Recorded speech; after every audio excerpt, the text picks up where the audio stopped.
हरे राम राम राम हरे हरे, हरे कृष्ण कृष्ण कृष्ण हरे हरे, हरे राम वक्रतुंड महाकाय सूर्यकोटि समप्रभा निर्विघ्नं कुरु मे देव सर्वकार्येषु सर्वदा। या कुन्देन्दुतुषारहारधवला या शुभ्रवस्त्रामृता या वीणावरदण्डमण्डितकरा या श्वेतपद्मासना या ब्रह्माच्युतशङ्करप्रभृतिभिर्देवी सदा वन्दिता। सा मां पातु सरस्वती भगवती निःशेषजाड्यापः। मूकं करोतु वाचालं पङ्गुं लङ्घयते यत्कृपातमहं वन्दे परमानन्दमाधवं। यं ब्रह्मा वरुणेन्द्ररुद्रमरुतसुमन्तदेवी तवै वेदिं सागपदक्रमो पुडिकरे गायत्र्यं सामगा ध्यानावसुरगते मनसा पश्यन्त्यं योगिनो यस्यातं न विदुसुरासुरगणा देवाय तस्मै नमः। अलंकापुरी पुण्यभूमि पवित्र तिथे नांदतो ज्ञानराजा सुपात्रतया जीविता महापुण्यराजे। नमस्कार माझा सद्गुरु श्री ज्ञानेश्वरासी।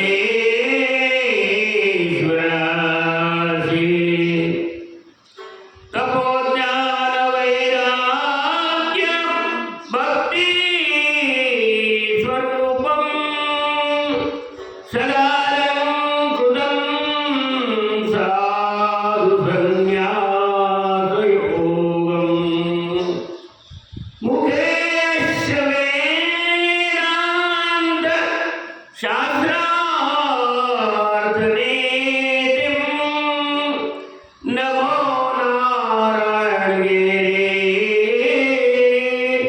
ब्रह्मस्वरूपं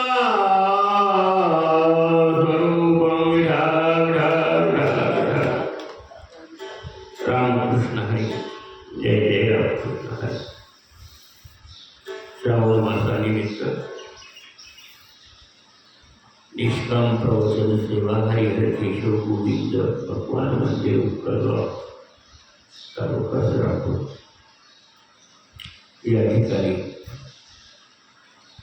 नित्यनेमाने श्रावण मासानिमित्त चालू असलेला उत्सव आणि या उत्सवामध्ये सकाळची आणि संध्याकाळची 2 वेळची प्रवचन सेवा या ठिकाणी चालू आहे। सकाळच्या प्रवचन सेवेसाठी आपण 12वा अध्याय 1 श्लोक व त्यातील माऊलींनी केलेल्या वगैरेचं विश्लेषण आपण माऊलींच्या शब्दात करत आहोत। आणि संध्याकाळच्या सेवेसाठी ज्ञानेश्वरी अध्याय 15वा भगवंताने अर्जुनाला केलेला उपदेश पुराण पुरुषोत्तम योगामध्ये माऊलींनी काय सांगितलं त्या विषयी आपण तो भाग त्या सेवेमध्ये घेत असतो। आजचा श्लोक जो काही आहे हा 11वा श्लोक 12वा अध्यायातील अथैत दत्ते शक्तोसी कर्तुं मध्य गमस्थिता सर्व कर्म फलत्याग ततः कुरु यथात्मवान। की आता हे अर्जुना माझ्याशी मन कसं लावायचं, माझ्याशी मन कसं एकाग्र करायचं हे तुला आत्तापर्यंत मी सांगत आलेलो आहे। ठीक आहे, तुझं मन मला दे, तुझं चित्त मला दे। हे जर जमत नसेल तर अभ्यास योगेन ततो मामी छंतुम धनंजया अभ्यास तेप्य समर्थोसी मत्कर्म परमो भुव। जे काही सर्व कर्म करशील ते सर्व कर्म माझ्यासाठीच कर म्हणून आत्तापर्यंत मी तुला सांगत आलेलं आहे. आणि आता या श्लोकामध्ये भगवंत काय सांगतायत,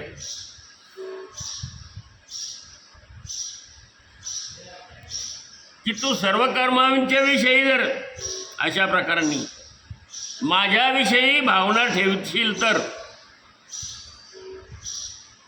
सर्व कर्म मला अर्पण केलीस तर काय होईल, म्हणजे शरीर त्यागानंतर तू मत्पदाला येऊन मिळशील. शरीर त्यागानंतर म्हणजे मृत्यूनंतर. नात्र संशय, याच्यात संशय नाही. म्हणून भगवंत म्हणतात, सर्व कर्मे मला अर्पण करून त्याचे अनुष्ठान करणे, या योगाचा अभ्यास करून व आपल्या चित्ताचे संयमन करून सर्व कर्मांचा फलाचा त्याग कर. कर्मांच्या फलाचा त्याग करायला सांगितलं, कर्माचा त्याग करायचा नाही सांगितलंय. ठीक आहे. ऐशिया मद्भावना तनुत्यागी अर्जुना, तू सायुज्य सदना माझी आयशी. सायुज्य सदना असं म्हटलं. माझा जो लोक आहे, जो गोलोक आहे, न तद्भासयते सूर्यो न शशांको न पावका यद्गत्वा ननुवर्तन्ते तद्धामं परमं मम. भगवंत म्हणतात, माझा जो गोलोक आहे त्या गोलोकाला तू येऊन मिळशील. मतपदालाच तू येऊन पोहोचशील. यत्र नाही का नास्यात्र संशय, हा याच्यात संशय नाही आहे. अंतकालेच्या मामेव स्मरणमुक्ता कलेवरम य प्रयाती समद्भावम यश नाशात्र संशय. म्हणून हे जे कर्म केले तरच तुझं अंतकालेतून माझं नाव तुझ्या तोंडातून येईल. नाहीतर आयुष्यभर जे केलं ते शेवटी मरणाशिवाय येत आहे की नाही. आयुष्यभर आपण जर भगवंताचं नामस्मरण केलं नाही, चिंतन केलं नाही, आणि दुसऱ्या संसारिक गोष्टीमध्ये आपण जर रममान झालो तर मरताना सुद्धा म्हणतो वाके वाके वाके, आहे की नाही. वासून केरसून खात मरताना ते येत, मग त्या जन्माला तो जातो अंतकालेच्या मागे. पण वासुदेव केशव नाही का, रामकृष्ण हरी विठ्ठल केशवा मंत्र हा जपावा सर्व काळ. सर्व काळ जर विठ्ठल केशव हरी रामकृष्ण हरी या मंत्राचा जर जप केला सर्व काळ तर काय होईल. या मंत्राचा जप जर केला तर काय होईल, अंतकाळी सुद्धा तेच नाव येईल. लक्षात.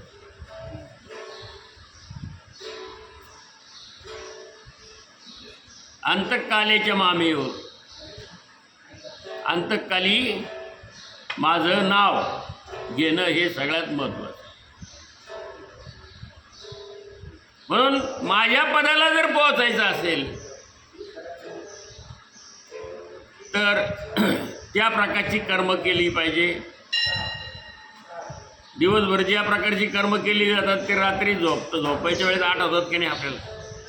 हे राहिलं ते राहिलं, ते केलं, अमकं झालं तमकं झालं, आणि रात्री झोपेतही त्याच्यातच मग्न. स्वप्न तेच पडतात. तो असे विचित्र स्वप्न का पडतात, का पडतात तुला विचित्र स्वप्न? कारण की दिवसभर तसं वागलास तू. कोणाच्या विषयी मन शुद्ध ठेवलं का आहे की नाही? चित्तशुद्ध जरी शत्रू मित्र होती, व्याघ्र न खाती सर्प तया. वाघ असू नाही तर कोणी असू, काय ताकद आहे खायची त्याला. फक्त चित्त शुद्ध ठेव, तो वाघ सुद्धा तुझ्या पुढं नम्र होईल. सर्प काही करू शकत नाही, डासला तरी तुला विष चढणार नाही,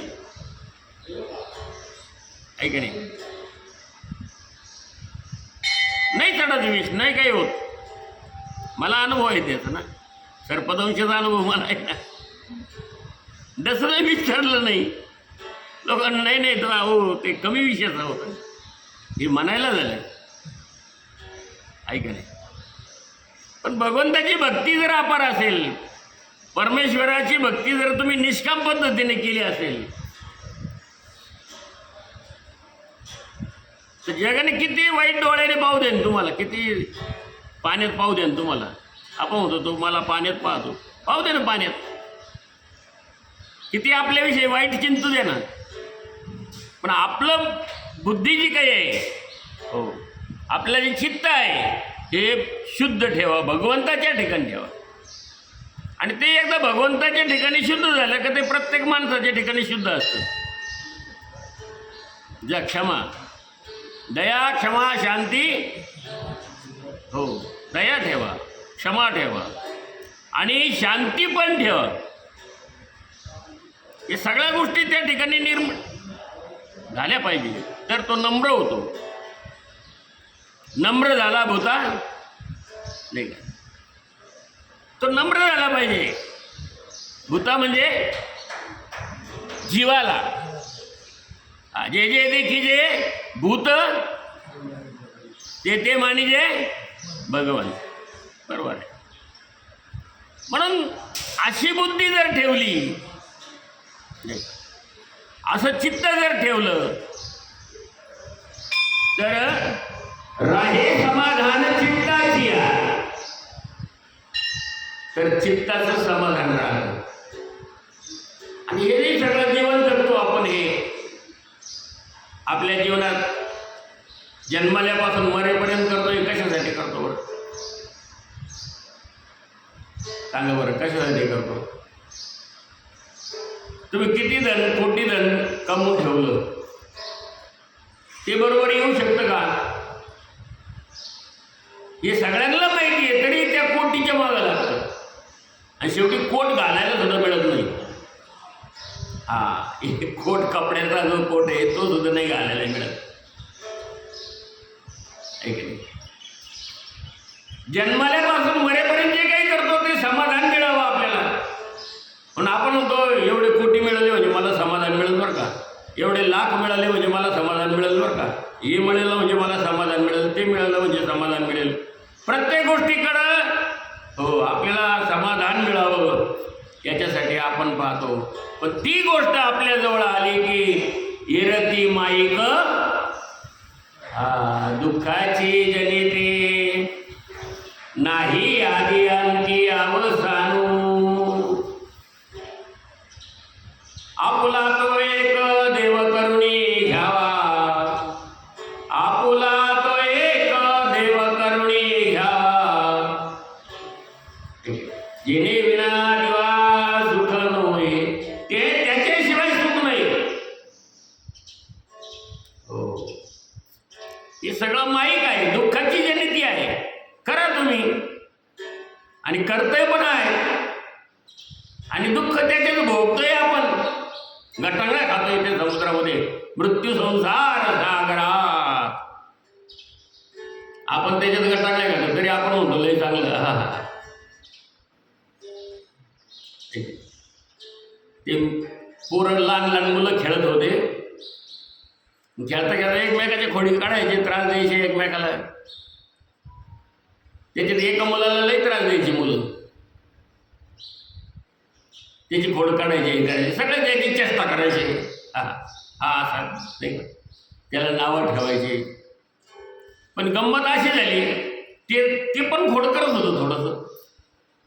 ते मारुतीच्या मंदिरात खेळत होते, आणि मारुतीची बेंबी जरा खोलगट होती त्या मूर्तीची. तेवढंच बोट घालून बघू बरं काय होतं. त्याने त्या मारुतीच्या बेंबीमध्ये बोट घातलं, त्याच्यात होता विंचू. त्या विंचूने असा ठणका मारला त्याला, हा हा हा हा हा मोठ्यांना. पोरं म्हणले काय झालं? अरे लय गार लागलं. आता गार लागलं की याला सांगा बरं, याला वेदना होतात ते विंचू डसल्याच्या. पण तो म्हणला आता ही सगळ्याची जिरवायची. मग ते सगळे खोडकडच होते. ते म्हणाले एकमेकाची जिरवण्यातच हे आयुष्याला असंच चालतं. याची याची जिरवायची, ते त्याची जिरवायची, ते त्याची जिरवायची. हे जिरवा जिरवीतच सगळं आयुष्य झालंय. सरळ चालू आहे का? तर ते दुसरं पोरगं म्हणलं खरंच गार आहे का रे? हा हा म्हणे लई गार आहे, पाय बोट घालो पाय म्हणे. त्याने ते बोट टाकलं, ते बोट टाकलं त्याला डसला. तो म्हणला हा हा हा. तिसरं पोरगं म्हणलं का रे काय काय? अरे लय गार आहे म्हणे खरंच. असं करता करता सगळ्यांनी त्याच्यात बोट टाकलं, सगळ्याला तो विंचू डसत मग लागले आरडायला. जीवनाची गंमत अशी आहे, सफल नाही. हा मृत्यूलोक आहे, मृत्यूलोक. आणि या मृत्यूलोकामध्ये सफलता जर प्राप्त करून घ्यायची असेल तर भगवंताशिवाय दुसरं काहीच नाही. भगवंताच्या भक्तीशिवाय काही नाही, भावाशिवाय काही नाही. भावे प्रेमे विना ज्ञान नको देवा. भावे प्रेम होईना, भाव पाहिजे, भक्ती पाहिजे, नामस्मरण पाहिजे, दुसरं ज्ञानच नको त्याच्याशिवाय. आणि दुसरं ज्ञान कसं आहे? बेगडी आहे, बेगडी. बेगड जसं लावलेलं असतं ना, आता ते नवीन निघालं ते सोन्यासारखं दिसतं, अंगठी पण सोन्यासारखी दिसते, हातातल्या गळ्यातलं काय त्याला काय बेंटेक्स म्हणतात, बेंटेक्स. हां हां बेंटेक्स एकदम सोनच हुबेहूब. बेगडी ते जसं बेगडी आहे ते काय 4 आठवड्याला मिळतं बाजारात. ते गळ्यात घातलं, 5 किलो घातले हो सोन्याचे. पण सोन्याचे असतात का? ते सोन्याचे नसतातच मुळात. म्हणजे जसं बेगडीपणा आहे तसं बेगडीपणा आहे जीवन. पण हा बेगडीपणा कधी नाही. भगवंताची भक्ती केल्याशिवाय, नामस्मरण चिंतन केल्याशिवाय नाही. त्याला कळेल का आपण बेगडीपणा आहे सगळं आपला, आपलं काय कारण नाही. ठीक आहे. म्हणून भावेवीन भक्ती, भक्तीवीन मुक्ती, बळेवीन शक्ती. बोलून शक्ती नसावी लागते त्याला. बसायची ताकद लागते, बैठक लागते 2-2, 3-3 तास. तुम्ही आधी इथं बसताय, काही केलं नाही बसव, केलं फिरायचं असं इकडं तिकडं तिकडे इकडे इकडे. ती इथं 2 मिनिटंही बसवणार नाही. बळेवीन शक्ती बोलू नाही, त्याचं मनच लागणार नाही. ऐक नाही, त्याचं मन नाही भिरभिर भिरभिर भिरभिर ते फुलपाखरासारखं इकडून तिकडं, तिकडून इकडं, तिकडून इकडं, तिकडून इकडं. ते घटक तिकडं जाईल, पुन्हा इकडे येईल, इकडे जाईल, तिकडं मला इकडे जाईल. भिरभिर भिरभिर ते भ्रमरासारखं फिरत राहतं. ऋण झुण रे भ्रमरा, सांडी तो अवगुण रे भ्रमरा. ऋण झुण रे भ्रमरा, सांडी तो अवगुण रे भ्रमरा. मन पाखरू पाखरू. ते पाखराच्या उपमा दिलं बहिणाबाई. बहिणाबाई ज्या आहेत खानदेशातील, त्यांनी ऐराणी भाषेमध्ये अभंग रचना केली तुकाराम महाराजांच्या शिष्या. मन पाखरू पाखरू, ते पाखरू आहे. किती हाकला हाकला फिरी येतं पिकावर. त्याला किती हाकला त्या पाखराला, ते पुन्हा पिकावर येतं. ते शेतकऱ्याला तिथं गोपन उभंच राहावं लागलं. हाकललं का आलं, हाकललं का आलं. तसं मनाला इथं स्थिर करायचा प्रयत्न करा भगवंताच्या ठिकाणी. भगवंत म्हणतात किती प्रयत्न करा गेलंच, आलं की ते पुन्हा गेलं. काय करायचं, ते स्थिर होत नाही. म्हणून चित्त स्थिर झालं पाहिजे. राहे समाधान चित्ताची. हे समाधानासाठी आपण जे काही संसारामध्ये आहोत, संसार आपण करतो आहोत, हा समाधानासाठी करतोय. परंतु समाधान आपल्याला प्राप्त होईलच असं नाही. समाधान आहे असं वेगळी स्वरूप आपण दाखवतो लोकांना. लोकांना काय नाही, फार समाधानी माणूस आहे बरं का, पण तसे कपडे घातले म्हणजे तो तसं समाधानी झाला का?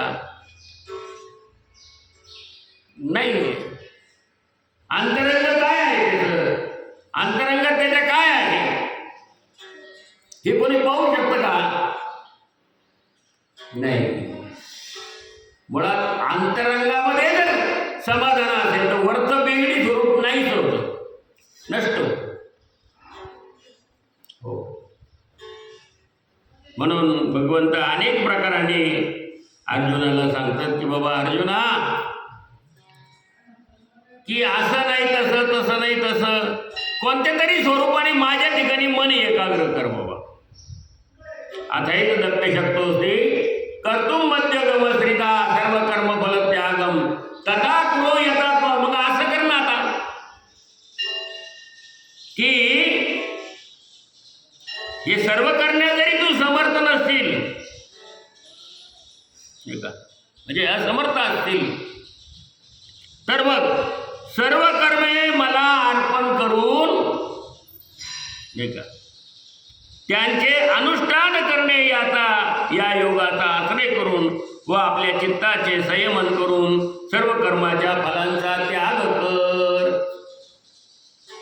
पण भगवंत त्याच्यावर माऊलींनी ज्या ओव्या केल्या त्या आपण थोड्या ओव्या घेऊ, उद्याला पुन्हा काही घेऊ. आपल्याला वेळ थोडा असतो आणि खूप तास 2 तास घेतलं पाहिजे असं काही नाही. तूप चमच्या बरोबरच असतं, दररोजचं खावं, रोज चमच्याभर खावं, काही एक डबाभर खावं एका दिवसात.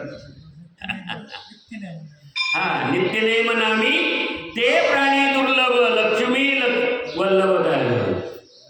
भगवंत मला या 8 प्राणामाजारी एक निमिषभर दे, मला 8 प्राणामध्ये निमिषभर दे भाऊ, चाल. तरी द्यायला तयार होत नाही आपण. तिथं चित्त लागतच नाही, निमिषभर चित्त नाही लागत. निमिषभर जर लागलं तरी तू फार झालं देव म्हणतात. पण ते आपाप एक चमच्याभर तूप खाल्ल्याने जसं रूप वाढत जातं, तसं निमिषभर जर दिलं तर भक्ती वाढत जाते, भक्ती वाढत जाते.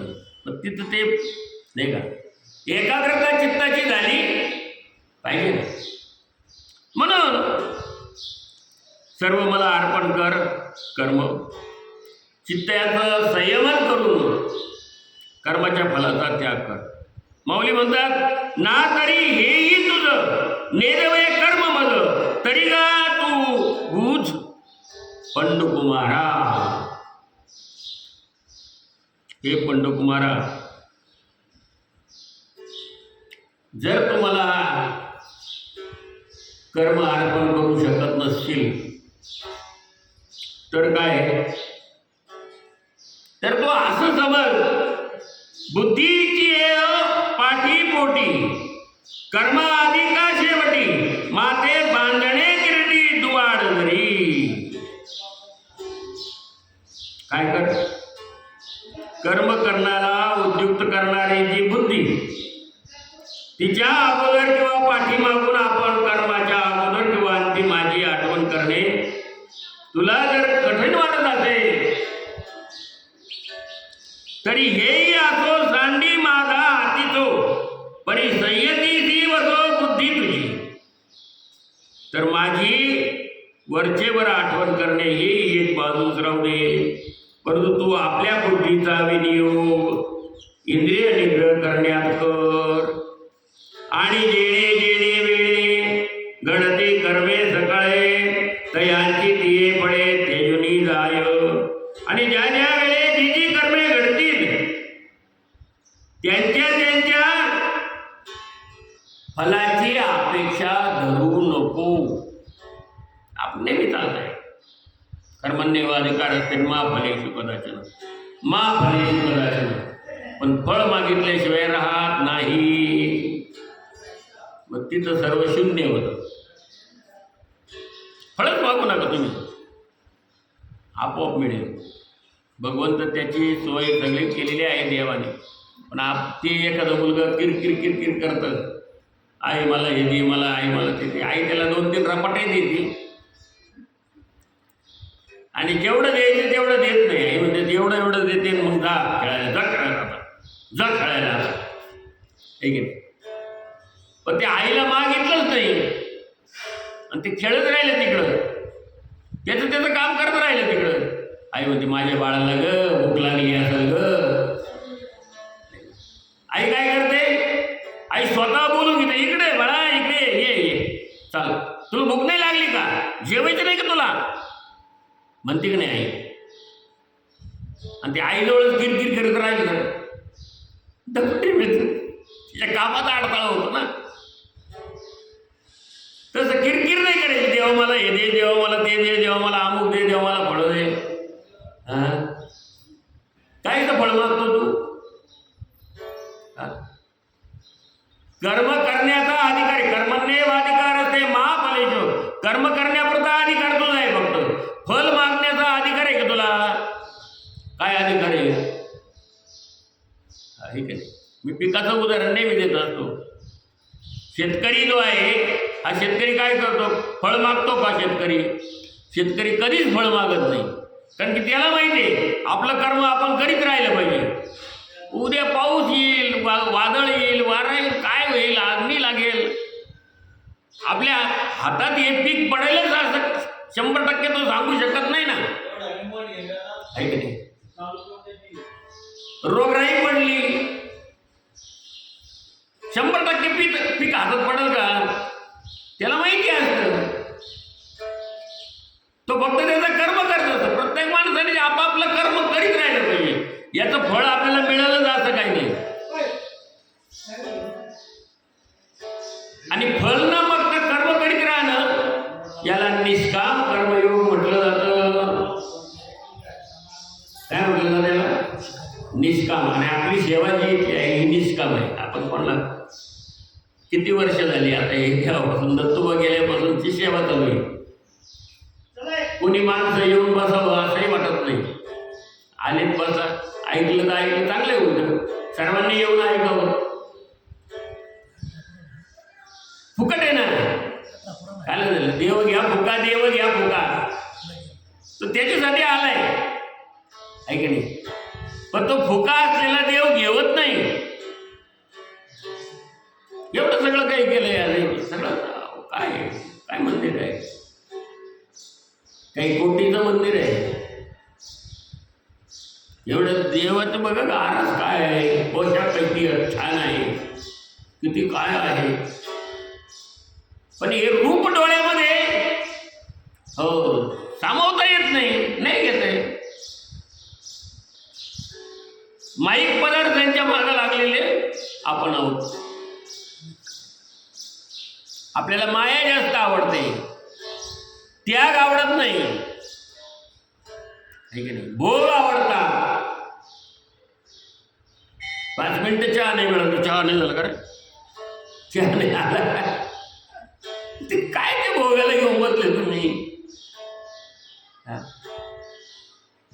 कळो येईल अंतकाली प्राण प्रयाणाच्या वेळी. हे केव्हा कळतं? मरायच्या टायमाला कळतं माणसाला. उगीच आपण वडवड केली, उगीच आपण चहा नाही मिळाला, खायला नाही मिळालं, हे मला मिळालं नाही, ते मला मिळालं. अहो वय झालेलं असलं तरी ते लहान पोरासारखं किरकिर करत बसतं घरात. ती म्हणते जावा, बायको म्हणते जावा पोथीला बसावं तिकडं, श्रावण महिना चालू आहे, टाळ वाजावा. इथं घरात काय किरकिर करीत बसले. पण ते डोकं त्याच्यातच घरातच. हो चांगल्या गोष्टीकडे आयुष्य गेलं ना, अवघड आहे. देव म्हणतो माझ्याकडे येणं फार अवघड आहे. ठरवून पहा तुम्ही, एक होत नाही. इथं तासभर बसणं अवघड आहे. इथं बसलं तरी होतं लय महाराजांचं लावण चालली बरं का. आता येत नाही, बाहेर ऐकणारे सुद्धा विचार लईच लावण लावले, आज लईच चाललं रे. म्हणजे ज्याला ऐकायचं नाही, ज्याला काही नाही, त्यालाही लई खुटखुट राहते. लईच महाराज चाललं. वायरी तोडायपर्यंत क्षमता आहे लोकांची. मी डोळ्याने पाहिले, स्पीकरच्या वायरी तोडून टाकल्या. लईच आवाज चालू. काय कोण आहे ते आपल्याला माहिती आहे, पण म्हणायचं नाही म्हणून जाऊ दे करू म्हणा. त्याच्या वायरी एक दिवस तुटतात ना. तो भगवंत तोडल्याशिवाय राहत नाही त्यांच्या वायरी. डोळ्याने दिसतं आपल्याला, आहे की नाही. अशीच गंमत आहे सगळी. सेवा जी चालते ते सेवेमध्ये खंड आणणं, बंद पडणं, पाडणं हे काहींचा उद्योग असतो. आणि काहींना असं वाटतं चांगलं आहे. बरेचसे लोक मला म्हणतात प्रवचन खूप चांगलं होतं महाराज. 2 किलोमीटरला एक बाई राहते, तिला ऐकायला जातं हे स्पीकरमधून. तिने एक दिवस आल्यानंतर तिनं सांगितलं की महाराज तुम्ही ही कथा आज सांगितली. अहो मला इतकं समाधान वाटलं. म्हटलं बाकीचे कोणी जरी नाही ऐकलं तर तू ऐकलं नाही एकटीनं, ते भगवंताने नक्की ऐकलं म्हणलं 100%. ठीक आहे. भगवंत ऐकतो आणि ऐकण्याची बुद्धी देतो भगवंत कोणाला तरी. एखाद्याने जरी ऐकलं तर ते अंतरंगामध्ये भगवंत आहेच ना. याचा हे जे काही स्पीकर वगैरे आहे याचा हा परिणाम आहे की ज्याला घ्यायचं ते घेतात, ज्याला नाही घ्यायचं ते नाही घेते. पण खुटखुट करू नये, हेही महत्वाचं आहे. भगवंताचं नाम आहे त्याच्यासाठी नाही करत.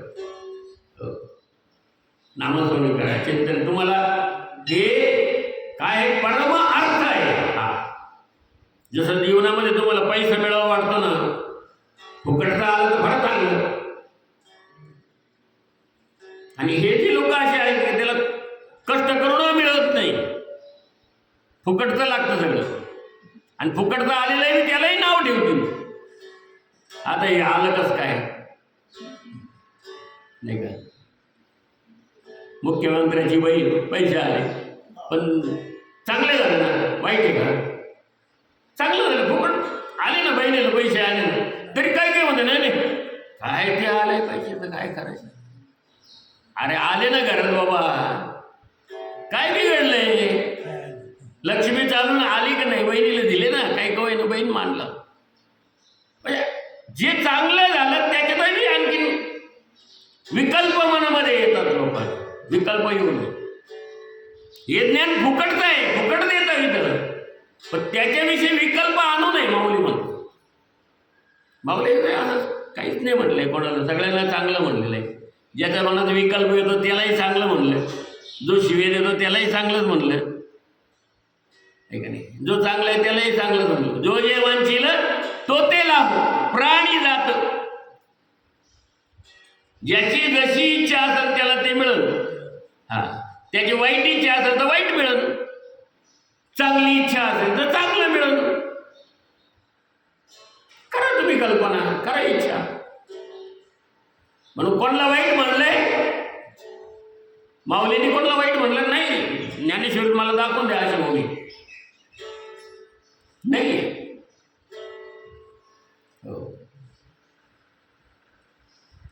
वर्णाश्रम आहे, ब्राह्मण, क्षत्रिय, वैश्य आणि शूद्र.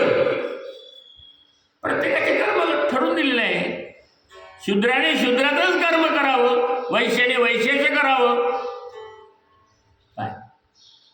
क्षत्रियाने क्षत्रियाचं करावं, ब्राह्मणाने ब्राह्मणाचं कर्म करावं.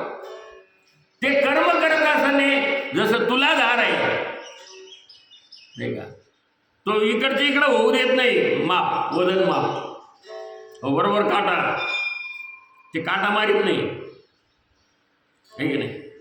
तो तुलाधार बरोबर काटा आला का देणार. माप देणं. हो, आपणही पाहतो बरोबर आहे. ऐक तसं त्याच्यामध्ये वागलं पाहिजे. ब्राह्मणाने ब्राह्मणासारखं बरोबर कर, त्याच पद्धतीने नियम धर्माप्रमाणे वागलं पाहिजे. क्षत्रियाने नियम धर्माप्रमाणेच वागलं पाहिजे. हो, त्याला नियम सांगितलेले आहे. ऐका नाही, त्या नियमाप्रमाणे तुम्ही वागा आणि नामस्मरण करा, चिंतन करा. रोहिदास चांभार होता. कोण होता? मग चांभार कोणत्या वर्णाश्रमामध्ये येतो? शूद्रामध्ये येतो. आहे का नाही? तरी पण तो नामस्मरण करून सगळं काही त्याचं काम करायचं. आहे का नाही? चिंतन करायचं आणि आई वडिलांची सेवा करायचं. ज्यावेळेस हे नामदेव गेले, काशी यात्रेला निघाले होते, त्यावेळेस बायकोला खांद्यावर होते आणि पायाची चप्पल तुटली होती. आईबापाला दोरीनं बांधलेलं होतं आणि आईबापाला ओढीत चालली, बायको खांद्यावर, आणि पायाच्या चप्पलातला अंगठा तुटला. मग आता तो शिवून घ्यावा लागेल ना. म्हणून एका माणसाला विचारलं, का हो हे गावात चांभार कोणी आहे का? तो म्हणत बोला, हा त्या कोपऱ्यामध्ये पलीकडच्या जाती ते एक चांभार आहे, त्याचं नाव रोहिदास आहे. तिथं गेले, त्यांनी पाहिलं येताने ते बायको खांद्यावर, आईबापाला दोरी बांधेल ते वडीत चाललंय, पायाचा अंगठा तुटलेला याचा चपलाचा, ती चप्पल खडकत चाललंय.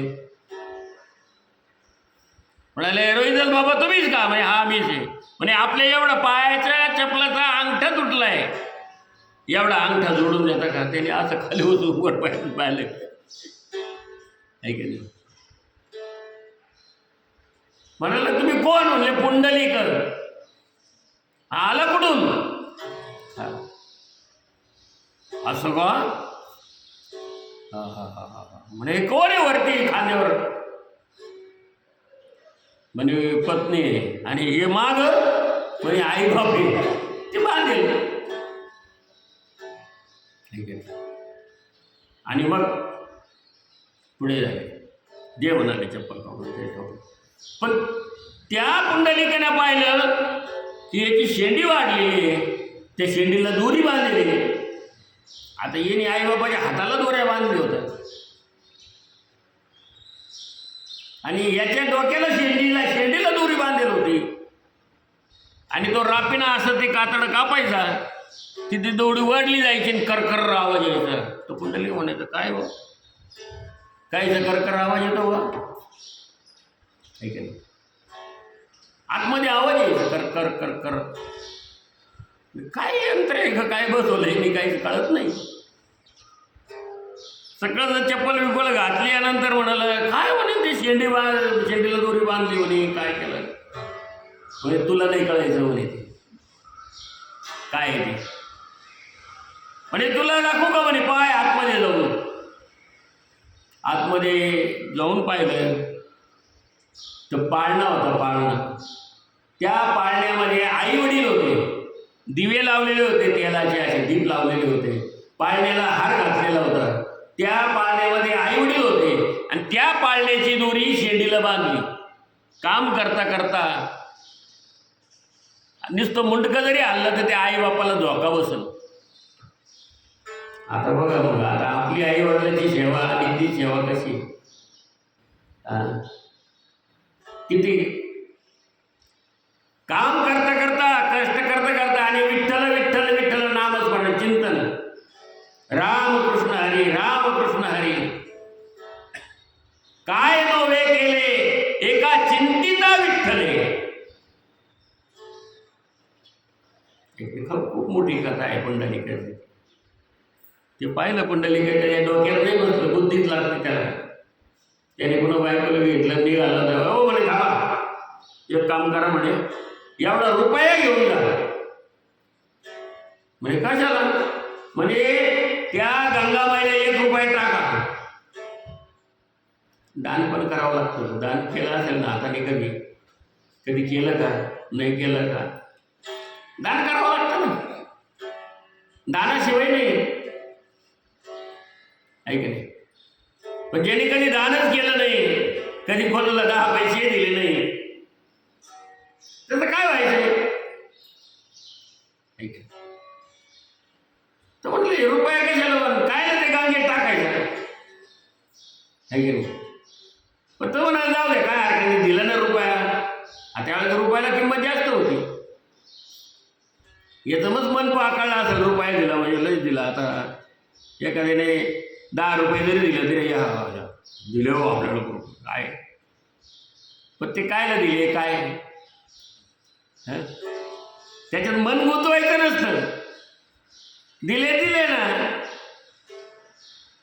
त्याने ते गेलं तिथं गेला. गंगे स्नानाच्या वेळेस त्याच्या आठवण आली, ते बुडी मारली. गंगेचे यमुनेचे गोदावरी सरस्वती नर्मदे सिंधू कावेरी गेले. ते आंघोळ करता करता बुडी मारली, वर आलं, लक्षात आलं धोतरला इथं खोचेल बरं रुपया त्यांनी दिला होता. मग ते काढला आणि आता असा टाकणार, तेवढ्यात गंगामाई प्रगट झाली आणि तिनं तो हल्ला रुपया हातात घेतला. कोण बाई एवढी सुंदर, काय रूप, हो, आणि कायच्या अंगावर दाग दागिने ऐश्वर, ओ काय त्या फुलाच्या माळा, हे पाहिल्यावर ते कुंडली जरा, हो, त्याची बुद्धी जरा थोडीशी चढली. काय बोलला काय, आणि हिनं तो रुपये घालला म्हणे. आता एवढं जर ऐश्वर या बाईजवळ आहे, या रुपयाचं करायचं खाईल आहे. एवढी श्रीमंत आहे म्हणे, हिच्या अंगावरचे दागिने जर पाहिले तर काही कोटी रुपयाचे असतील त्या काळात. कुबेराचं गणीच्या जवळ आहे आणि हिला रुपयाचं करायचं काय बा म्हणाले. कोण तू, त्याने विचारलं. म्हणाली गंगा माता,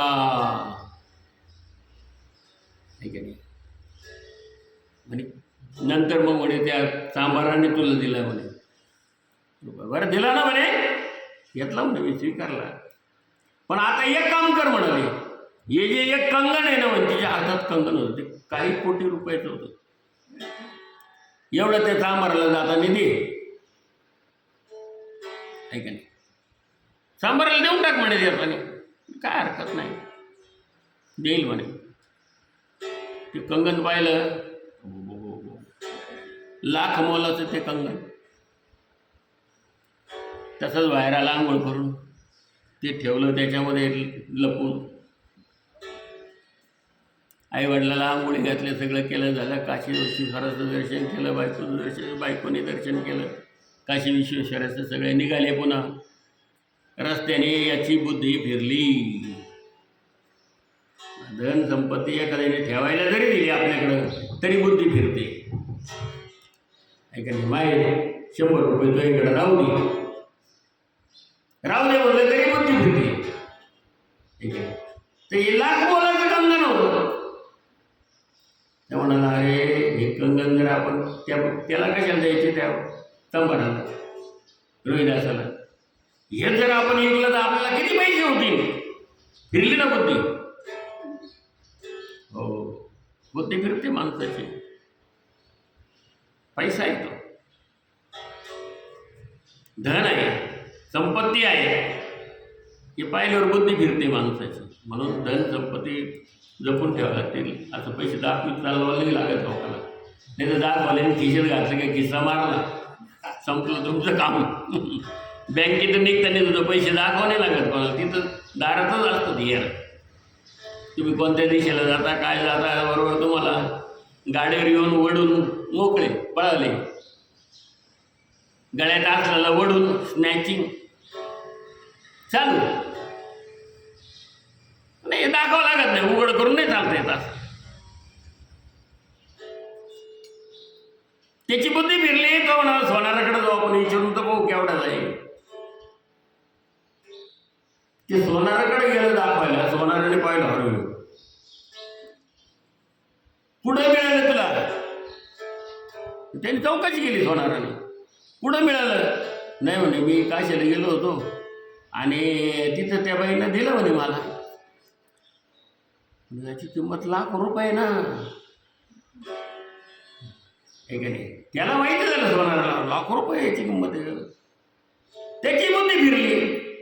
तर मला काय हरकत नाही, द्यायचं का? हा म्हणे द्यायचं. किती दे? दिले.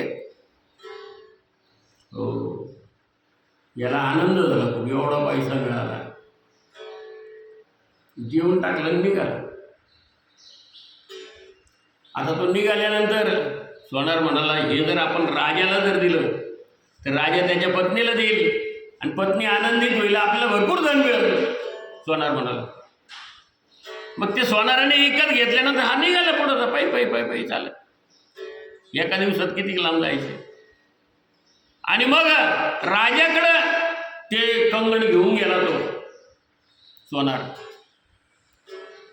राजेसाहेबाची गाडी घ्यायची, राजेसाहेबाची गाडी घ्यायची, घेतली. बसली. राजा म्हणले, काय वानगडे आज कसं काय आले? अहो म्हणे, मी एक चीज आणली म्हणे. काय म्हणाले? अहो तुमच्या मंडळीला खूप आवडेल. चालव म्हणे, काय हरकत नाही ना. आणि मग दाखवा म्हणे. त्याने ते दाखवलं कंगन. राजाने पाहिलं, राजा धक्का झाला म्हणे, आपल्या राज्यात कोणी तयार करणारा असं नाही म्हणे. एवढी चीज भारी आहे म्हणे, कंगन एवढं भारी आहे म्हणे. काय तुला पाहिजे सांग. दिले त्याला 1000 मोहरा सोनाराला. राजाने 1000 मोहरा दिल्या सोन्याची. त्याला आनंद झाला सोनाराला. ते गेलं निघून. सभा वगैरे संपली, सगळं झालं. राजा जेवण बिवण झालं, पान बिन खाल्लं राजाने. आणि ते दिलेली वस्तू होती म्हणे, आता आपण आपल्या मंडळीला खुश करू, राणीला. आणि मंचकावरती पडल्या पडल्या राणीला बोलवलं. म्हणाले, बोलवा राणीला. बोलवली. राणी आली. काय हो म्हणे, तुला सरप्राईज द्यायचं म्हणे. आहे का नाही? ते म्हणाले, काय सरप्राईज आणलं बा आज मला? काय असं काय विशेष काय आहे? अहो मग तुला काय करायचं म्हणे, तू हात पुढं कर. त्याने ते असलेलं ते कंगन हातावर ठेवलं. राणीच्या हातावर ठेवल्यावर राणीनं पाहिलं, बाबा खरं सरप्राईज. म्हटलं, काय सरप्राईज दिलं महाराज तुम्ही मला? ठीक आहे, हे कंगन एवढं लाख बोलाचं हे कोणी तयार करू शकत नाही. एवढं त्याच्यावर वेलबुट्टी अशी भारी काढलेली होती. हिरे माणिक जडवलेले होते. ती खुश झाली आणि तिने ते आपल्या उजव्या हातात घातलं. पण इकडच्या हाताकडे पाहिलं, अरे एका हातात कंगन नाही, एका हातात नाही. तिनं ते पुन्हा काढलं, राजाच्या हातात दिलं. नको म्हणे मला जरा. राजा म्हणाला, का नको? अहो म्हणे, तुम्ही सरप्राईज दिलं म्हणे एवढं, याच्यात काय आश्चर्य म्हणे. एका हातात आणि ह्या हाताला मोकळं ठेवायचं का? मला ह्याही हातात असंच कंगन पाहिजे म्हणे. बरं आता आता आणायचं कुठून? मला तर ते सोनाराने एकच दिलं. नाही म्हणे, दुसरं त्याच्याकडे असणार आहे. हो, दुसरं त्याच्याकडं सोनार काय असं एकच तयार करत नाही, दोन्ही हाताचे तयार करतो. एका हाताचं कसं दिलं तुम्हाला? 100% जा विचारा म्हणे त्याला. राजाने लगेच, राजदूत होते, फरमान जसं पोलिसाला सांगितलं, लगेच आणा त्याला धरून. तसं ते राजदूत सोनाराला घेऊन यायचं. ते गेले हो सोनारकडे. ते सोनार लटलट कापायला लागला. काय झालं? नाही म्हणजे राजाने बोलवलं नको तुम्हाला. बोलवलं म्हणजे आता काहीतरी झालं. याला म्हणाले, सोनार दादा तुम्ही एक कंगन दिलं, दुसरं आता बरी गंमत आहे. दुसरं कुठं आहे म्हणे, दुसरं आणून द्या मला. तो राजाच्या पटापट पाया पडायला लागला. महाराज कुठून आणू म्हणे, मी तर एक मला मिळालं, आणलं. एक जणाने म्हणे दिलं, एक जणाने दिलं. कोणी दिलं म्हणे? काय नाही म्हणे, तो असं वाट सर्व होता, काशीला जाऊन आला होता, त्याला तिथं दिलं, त्या गंगेच्या तिथं एका बाईने. आणि त्यांनी ते मला विकलं म्हणे, मी तुम्हाला दिलं म्हणे, राजा खुश होईल म्हणून. नाही म्हणे, माझ्या पत्नीला दुसरंही कंगन लागतं, आणून द्या म्हणे. आता म्हणे, कुठून आणता? मग तो सोनार म्हणला नाही नाही माझ्याकडनं त्याच्याकडे असणार आहे म्हणे. त्याने एक दिलं म्हणजे दुसरं त्याच्याकडे 100% असणार. तो कोण होता तो कोणीकडे. मग तीच तपास सुरू झाला. मग घोड्यावरती पाठवले सगळे राजाचे सेवक. ते घोड्यावर तपास करता करता करता सापडले त्यांना. बायको खांद्यावर ते आईबाप दोरीनं बांधलेले चाललाय पुढं. थांबा थांबा थांबा म्हणाले. काय म्हणे कुठं निघाले. म्हणले आम्ही आमच्या गावचे गावचा. म्हणे तुम्ही सोनाराकडे गेलते का. ते पैसे बिशे त्याजवळ होते. हा म्हणे गेलो होतो. काय केलं. ते कंगन विकलं म्हणे. त्याला विकलं. कुठून आणलं. काशीहून आणलं. खात्री पडली. उचलली त्यांना. एवढ्याला उचलून नेलं राजदरबारात. राजदरबारात नेल्यानंतर राजा म्हणाला काय तुम्ही त्या सोनाराला कंगन विकलं होय. हो म्हणाले. मग आता ते दुसरं कंगन द्या ना म्हणे मला. आता कुठून देतात. त्याला एकच मिळालेलं होतं. राजा म्हणाला अहो दुसरं कंगन द्या ना मला. तो लटपट कापायला लागला. नाही नाही नाही म्हणे दुसरं नाही म्हणे माझं. दुसरं नाही खोटं बोलायचं नाही म्हणे. नाही तर आत टाकून देईन. कुठे काढा म्हणे. अहो नाहीच म्हणे एकच दिलं त्या बाईने म्हणे. कोण बाई म्हणे. मग त्याने ती कथा सांगितली की त्या रोहिदास सांबाराने मला रुपये दिला होता. तो रुपये मी टाकायला गेलो त्या गंगेत. त्या गंगेने ते हातात झेलून घेतला आणि त्याच्या बदल्यात त्या रोहिदास सांबाराला देण्यासाठी ते कंगन मला दिलं होतं. पण माझी बुद्धी फिरली. त्या बुद्धी फिरल्यामुळं मी ते कंगन सोनाराला विकलं. सोनाराची बुद्धी फिरली त्याच्यामुळं त्याला वाटलं पैसे जास्त मिळतील. चला राजाकडे. त्याने तुम्हाला विकलं. तुम्ही दिलं राणीला. राणीच्या एकाच हातात कंगन. राणीला असं वाटलं दुसऱ्या हातात कंगन पाहिजे. आणता कुठून. हे सगळं हकीकत राजाला कळाल्यानंतर मग राजा म्हणाला तो कोण सांबार आहे म्हणे आपल्या राज्यामध्ये. म्हणे रोहिदास सांबार. मग चला म्हणे सगळे तिकडं त्याच्याकडं. आणि त्याने रुपये दिला. त्याचा जर गंगेने घेतला नाही कंगन दिलं पण त्याच्यामध्ये काहीतरी शक्ती असेल म्हणे. त्याशिवाय हे नाही ना म्हणे. चला सगळे त्याच्याकडं. मग सगळ्याला घेतलं. गेले ते रोहिदास सांबार. म्हणे बाबा तुम्ही रुपये दिला होता का याला. मी दिला होता रुपये. कशासाठी. गंगे टाकण्यासाठी दिलं होतं. मग त्या पुंडलिकाने सगळे हकी सगळे मी तुमचा रुपये गंगे टाकला पण तो तिने झेलून घेतला आणि त्याच्या बदल्यात मला त्या गंगा मातेनं तुम्हाला देण्यासाठी एक कंगन दिलं होतं. पण माझी बुद्धी फिरल्यामुळं मी ते सोनाराला विकून टाकलं. सोनाराने राजाला विकलं. पैसे मिळाले त्याला मी. आणि राजाने राणीला दिलं. पण राणी म्हणाली मी हे कंगन घालणार नाही. मला या हातातलं कंगन पाहिजे. कुठून आणायचं आता दुसरं सांगा.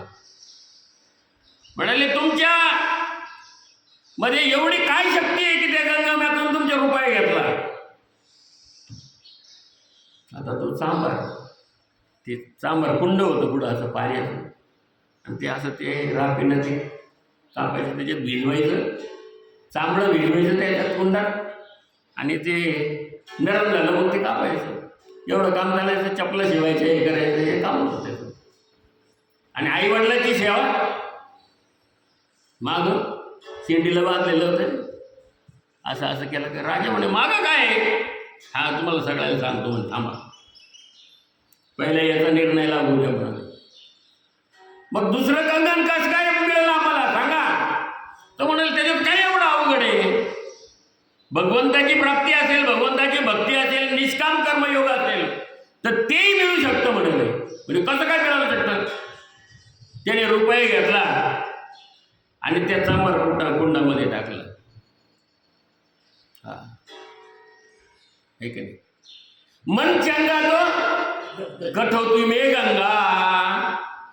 अहो मन चंगा पाहिजे. मन शुद्ध पाहिजे.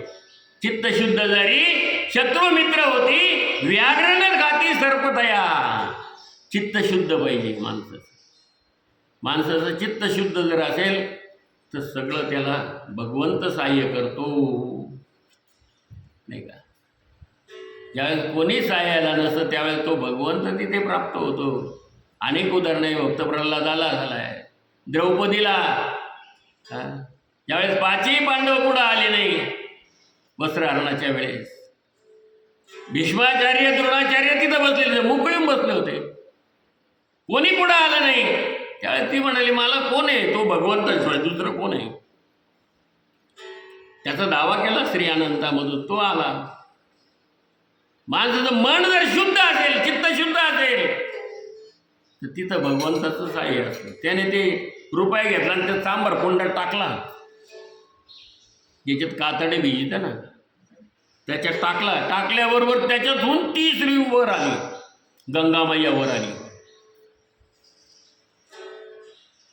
हे सगळ्यांनी पाहिलं, अरे, आणि ते पुंडलिकाने बोलले हो हीच बाई होती म्हणे, हिनंच मला कंगन दिलं होतं. तेव्हा मग ती गंगामय्यावर आली आणि तिने मग म्हणाले हे काय पाहिजे तुम्हाला. म्हणाले मग आम्हाला दुसरं कंगन पाहिजे. तिने ते दुसरं कंगनही काढून दिलं. आणि मग राजाला त्याची खात्री पडली की आई वडिलाच्या सेवेमध्ये किती पुण्य आहे, किती सामर्थ्य आहे. की राजालाही कळालं आणि पुंडलिकालाही कळालं. त्याची बुद्धी ठिकाणी त्याने दाखवलं का बघा म्हणे माझ्या आई बाप मागं पाळण्यामध्ये त्यांना मी असं शेंडीला दोरी बांधलेली आहे, मी असं केलं तरी त्यांना झोका बसतो, आनंद वाटतो, आल्हाद वाटतो. ते समाधानी असले तर आपल्याला काहीच कमी नाही आहे. म्हणून आई वडील समाधानी असले पाहिजे. आणि आपला जो भागवत धर्म आहे, वारकरी पंथ जो आहे, हा सगळा आईवडिलावर, जोपर्यंत आईवडिलाची सेवा चालू आहे तोपर्यंत तो उभा विटेवर आहे. मग पुंडलिकाने ते केलं. अजून पुढच्या कथा आहेत ते पुढं सांगू आपण, आता वेळ नाही. पुंडलिकाने आईवडिलाची सेवा केली. ती सेवा करता करता भगवंत विठ्ठल विठ्ठल नामस्मरण केलं. पुंडलिका भेटी परब्रह्म आले का, हे परब्रह्म पुंडलिकाला भेटायला आलं. तशी सेवा जीवनामध्ये घडली पाहिजे, ठीक आहे. म्हणून चित्त शुद्ध ठेवा, चांगलं ठेवा, कोणाला नाव ठेवू नका. काही जरी होत असेल ते चांगल्यासाठी होतं, सगळ्या गोष्टी, ठीक आहे. चांगल्यासाठी करा, मनुष्य जीवनासाठी करा. जीवसे जीवन मासे नका करू. या जीवन त्या जेवाला खायचं, त्या जेवण त्या देवाला खायचं, त्या जेवण स्वतःच्या स्वार्थासाठी काहीच करू नका इथे सांगितलेलं आहे, नाही. परोपकारार्थम इदम सर्व, हे सर्व परोपकारासाठी आहे, असं करा तर तो भगवंत तिथं सहाय्य होतो. म्हणून माऊलींनी सुद्धा या ठिकाणी सर्व काही गोष्टी ज्या केलेल्या आहेत स्वतःच्या स्वार्थासाठी काहीच केलेलं नाही. सगळं जीवाच्या कल्याणासाठी ज्ञानेश्वरी आहे आणि सोज्वळ भाषेत आहे एकदम. प्रत्येकाला असं मन मोहून जाईल. पण त्याच्यामध्ये चित्त ठेवलं तर मग आहे ज्ञानेश्वरी. चाललं पारायण, चाललं प्रवचन, काय घेणं पडलं. प्रसाद मिळाला, चाललं, झाला कार्यक्रम झाला, असं नाही. जीवनाचा अर्थ समजून जो घेतो त्याला ज्ञानेश्वरी कळेल आणि जीवनाचा अर्थ त्याला कळेल ज्ञानेश्वरीमध्ये. म्हणून एक तरी ओवी अनुभवली, नामावने ग्रंथ ज्ञानेश्वरी, एक तरी ओवी घ्या अनुभव, हे या ठिकाणी सांगितलेलं आहे. 1 तास झाला आपली प्रवचनाची सेवा, सकाळच्या संध्याकाळची सेवा पण चालू आहे. ज्यांना संध्याकाळी यायचं त्यांनी संध्याकाळी येत जा. 1 तासभर 15वा अध्याय चालू आहे. आणि थोडंसं याप्रमाणे विश्लेषण आपण आपल्याला जसं जमल तसं त्या पद्धतीने करू, आहे की नाही. आपण जे काही उदाहरणं देतो ते याला संलग्न आहेत असे उदाहरणं देतो आपण. काही बाहेर कोणाचं काही हे करतो असं काही नाही. त्याच्यातून काही कोणी समजून घेऊ नये बाबा नावं ठेवतो असं तसं काही नाही. काही आम्हाला काही अधिकार नाही तो, आहे की नाही. याच्याशी उदाहरणं म्हणून जे संलग्न येईल ते उदाहरण देतो. आणि माऊलींनी त्याच्यात भरपूर उदाहरणं दिली, आपल्याला द्यायची काही गरज पडत नाही. प्रत्येक ओळीमध्ये माऊलींनी दाखले दिलेले आहेत बरेचसे. त्याच्या पद्धतीने आपण चालायचं असतं. अद्वैत अथैतदप्पे शक्तोस्ती कर्तुम मध्य गमोश्रिता सर्व कर्मफल त्यागम तथा कुरु यथात्मान. म्हणून सर्व कर्म मला अर्पण कर आणि अर्पण केल्यानंतर काय कर तर तुझं चित्त माझ्या ठिकाणी एकरूप कर.